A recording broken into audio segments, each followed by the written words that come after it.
ഗിരിയേട്ടൻ ആവശ്യപ്പെട്ടതുപോലെ തന്നെ ഭാര്യ ഭർത്താക്കന്മാരായി നമുക്ക് അഭിനയിക്കാം. ഗിരിയേട്ടന്റെ സഹോദരിമാരെ വിഷമിപ്പിക്കുന്ന ഒരു പെരുമാറ്റവും എന്റെ ഭാഗത്തുനിന്നുണ്ടാവില്ല. ഞാൻ കാരണം അവരുടെ ഭാവിക്ക് ഒരു ദോഷവും വരില്ല. ഡോക്ടറും തമ്മിൽ ചേരുന്നതല്ല. ഞാൻ 4ാം ക്ലാസ് വരെ പഠിച്ചിട്ടുള്ളൂ. എന്നെ പോലൊരു 4ാം ക്ലാസ്സുകാരൻ പാറുവിന്റെ ഭർത്താവാന്ന് വെച്ചാ അത് ശരിയാവില്ല. അറിവിന്റെ അളവുകോല് വിദ്യാഭ്യാസം അല്ല ഗിരി, അനുഭവങ്ങളും തിരിച്ചറിവുകളുമാ. അങ്ങനൊരു തിരിച്ചറിവുള്ളതുകൊണ്ടാ വിവാഹമോചനത്തിന് ഞാൻ പാറുവിന്റെ കൂടെ നിൽക്കുന്നത്. പാറുവിനെ വിഷമിപ്പിക്കാതെ വക്കീൽ ഇതെങ്ങനെയെങ്കിലും ഒന്ന് ചെയ്തു തരണം. ഇതെന്റെ അപേക്ഷയാണ്. ജലജേ,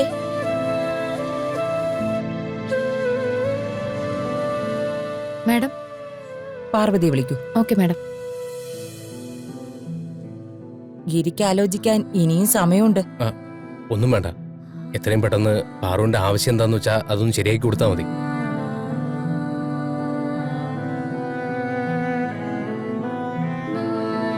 ഇരിക്കൂ ഇരിക്കൂ.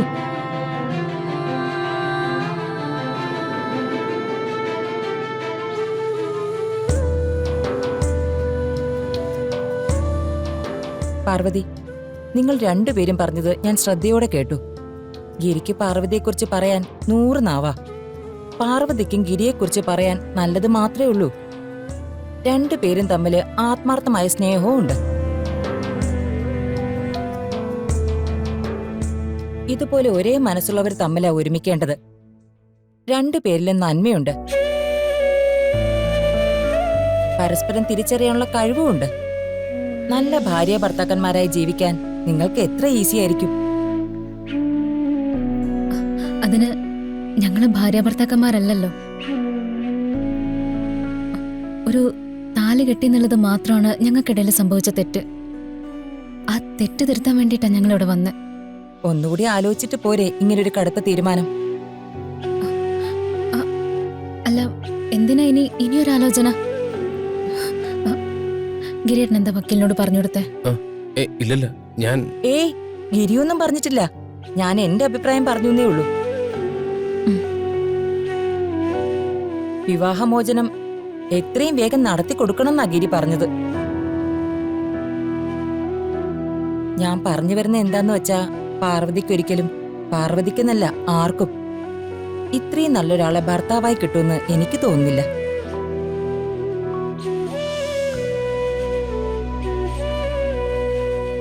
സാധാരണ എന്റെ മുന്നിൽ വരുന്ന ഡിവോഴ്സ് കേസുകളിൽ 99% പരസ്പരം ഈഗോ കൊണ്ട് നടക്കുന്ന 100 പ്രശ്നങ്ങളുള്ളവരാ. അവരെ പോലും ഒന്നിപ്പിച്ചു വിടാനാ ഞാൻ ശ്രമിക്കാറുള്ളത്.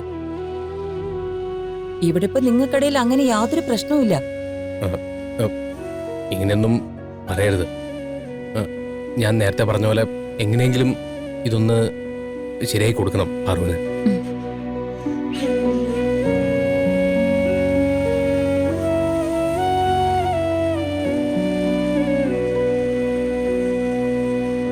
കാര്യകാരണ സഹിതം എല്ലാം ഞാൻ മാഡത്തിനോട് പറഞ്ഞതല്ലേ.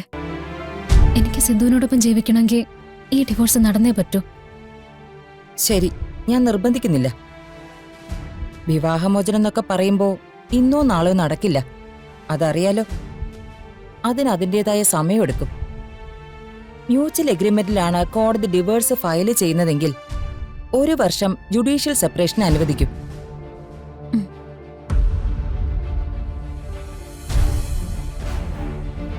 അപ്പൊ മ്യൂച്വൽ എഗ്രിമെന്റ് മതിയല്ലോ? മതി. മ്യൂച്വൽ എഗ്രിമെന്റ് മതിയോ?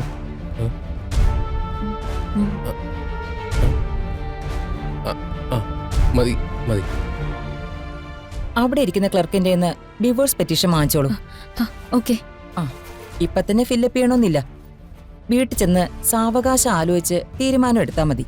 തീരുമാനത്തിന് മാറ്റം ഇല്ലെങ്കിൽ ഇനി വരുമ്പോ മാരേജ് സർട്ടിഫിക്കറ്റ് കൂടി കൊണ്ടുവരണം. ഓടിപ്പിടിച്ച് തീരുമാനം എടുക്കേണ്ട കാര്യമല്ലേ ഇത്? നമ്മുടെ ലൈഫിന്റെ കാര്യമല്ലേ?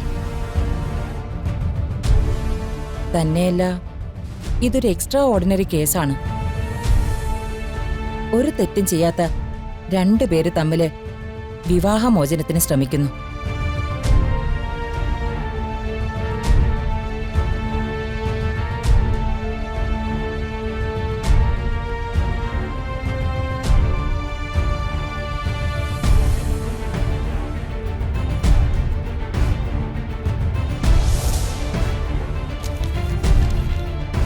Thank you.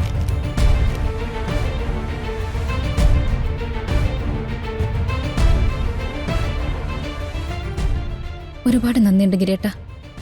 എന്തിന്? വാക്ക് പാലിച്ചതിന്. പാറുവിനിപ്പോ സന്തോഷായില്ലേ? എന്തൊക്കെയോ വലിയ കെട്ടുപാടുകളിൽ നിന്നും സ്വാതന്ത്ര്യം കിട്ടിയ അവസ്ഥയിലാണ് ഞാനിപ്പോ. ഇനി സിദ്ധുവിനെ കൂടെ കണ്ടെത്തിയ എനിക്ക് സമാധാനാവും. ഞാനൊരു വാക്ക് പറഞ്ഞാൽ അത് വാക്കാ പാറു. നമുക്ക് ഡോക്ടറെ അന്വേഷിച്ച് എത്രയും പെട്ടെന്ന് കണ്ടെത്താം. ഡോക്ടറെ കയ്യിൽ പാറുവിനെ ഏൽപ്പിച്ച് കല്യാണം നടത്തി കഴിഞ്ഞാൽ എനിക്ക് സമാധാനമായി. സിദ്ധുവിനെ കണ്ടെത്തും വരെ എന്റെ ഭാഗത്തുനിന്ന് ഗിരേട്ടന് ഒരു ബുദ്ധിമുട്ടുണ്ടാവില്ല. ഗിരേട്ടൻ ആവശ്യപ്പെട്ടതുപോലെ തന്നെ ഭാര്യാഭർത്താക്കന്മാരായി നമുക്ക് അഭിനയിക്കാം. ഗിരേട്ടന്റെ സഹോദരിമാരെ വിഷമിപ്പിക്കുന്ന ഒരു പെരുമാറ്റവും എന്റെ ഭാഗത്തുനിന്നുണ്ടാവില്ല. ഞാൻ കാരണം അവരുടെ ഭാവിക്ക് ഒരു ദോഷവും വരില്ല. എന്നാ പോവാം നമുക്ക്. വാ.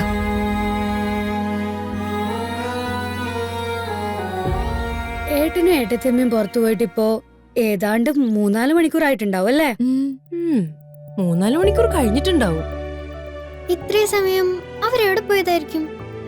ചിലപ്പോ ഷോപ്പിങ്ങിനോ മറ്റു പോയതായിരിക്കും. ഏയ്, കണ്ടിട്ട് ഷോപ്പിങ്ങിന് പോയതാന്ന് തോന്നില്ല. പിന്നെ അവരെവിടെ പോയതായിരിക്കും? അവര് ചിലപ്പോ അമ്പലത്തിൽ പോയതായിരിക്കും. ഏട്ടത്തിയമ്മ ഏട്ടനും നിന്ന വേഷത്തിലല്ലേ പോയത്. അപ്പൊ എന്തായാലും അമ്പലത്തിലേക്കായിരിക്കില്ല. അല്ലെങ്കിലും ഹണിമൂൺ ആഘോഷിക്കാൻ അമ്പലത്തിലല്ലേ പോകുന്നത്? എടിയടി, നീ ആള് കൊള്ളാലോ. ഡീഡി, ഈ ഹണിമൂൺ എന്നൊക്കെ നീ എങ്ങനെ പിടിച്ചു? അതൊക്കെ എനിക്കറിയാം.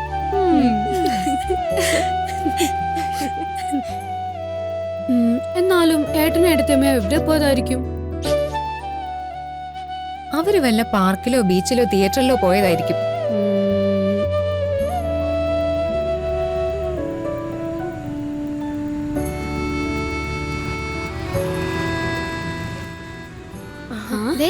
ഏട്ടനും ഏട്ടത്തിയമ്മ വന്നു.